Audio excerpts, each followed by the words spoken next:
Tonight, a family is still traumatized after their 2-year-old son nearly died when a rattlesnake bit him in their backyard earlier this month. Good evening, and thank you for joining us. I'm Carlo Cicchetto. I'm Marcella Lee. CBS 8's Anna Laurel joins us live from the family's home in Del Sur. Anna, this family wants to share their story to help other families learn what to do if this happens to one of their children.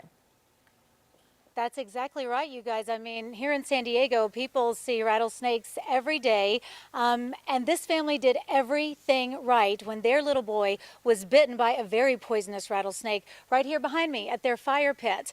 But they feel like the lack of access to anti-venom, that is the problem, and that is what could send them or anyone else with a child back into a life or death situation from a snake bite. Balls? Yogi balls? Yeah. So now he's a lefty. 2-year-old Briggs Pfeiffer depends on his left hand now for a snack, unable to use his right hand after a rattlesnake bit him between his thumb and forefinger 3 weeks ago. He came over to me and he goes, ah. I looked and all I saw was a drop of blood like on his finger, like the smallest little drop. You could not see any bite. Briggs' older brother saw what was hiding behind the fire pit. He was like, snake! And then I was like, what? And I looked over and I saw the rattlesnake. They jumped in the car to go to Sharp's urgent care in Rancho Bernardo. A 911 dispatcher told them to wait for an ambulance. The urgent care did not have anti-venom. They would need to go to the emergency room at Palomar and Escondido. He was laying down on the sidewalk out front, just like flat, just sweating, and like he wasn't moving. First responders marked the poison moving up his body, turning his arm black.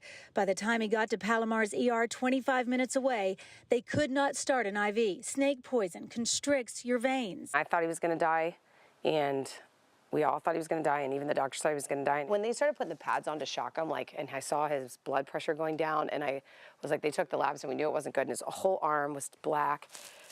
I was like, I don't want his last memory to be me screaming.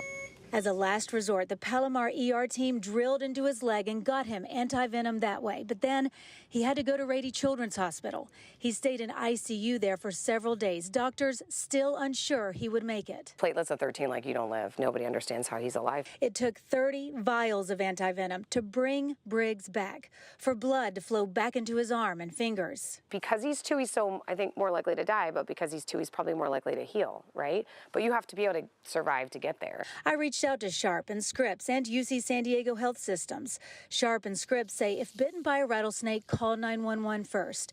Urgent cares do not have anti-venom. They can stabilize someone and arrange for transport to an ER. But remember, time is of the essence.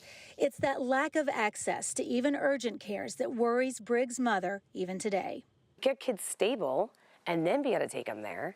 It could have been a completely different thing. I could have gotten stable at Sharp in 5 minutes and then gone right down to Rady's. But there's not that.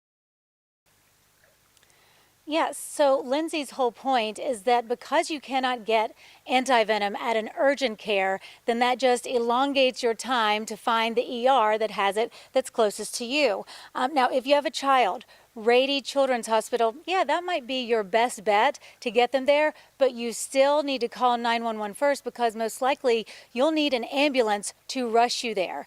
Time is of the essence. Live here in Del Mar, I'm Anna Laurel for CBS 8. Anna, it's easy to understand and feel that fear that those parents were going through then. Just seeing that happen to their child in their backyard and finding out that the solution that could save him might not be available. Is there anything this family would do differently now that they've gone through this?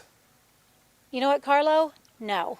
That's what the takeaway is. They did everything they were supposed to do. They called 911 first. They were going to drive straight to their closest urgent care that's less than 3 miles from where I'm standing. But the 911 dispatcher said, no, they don't have it there.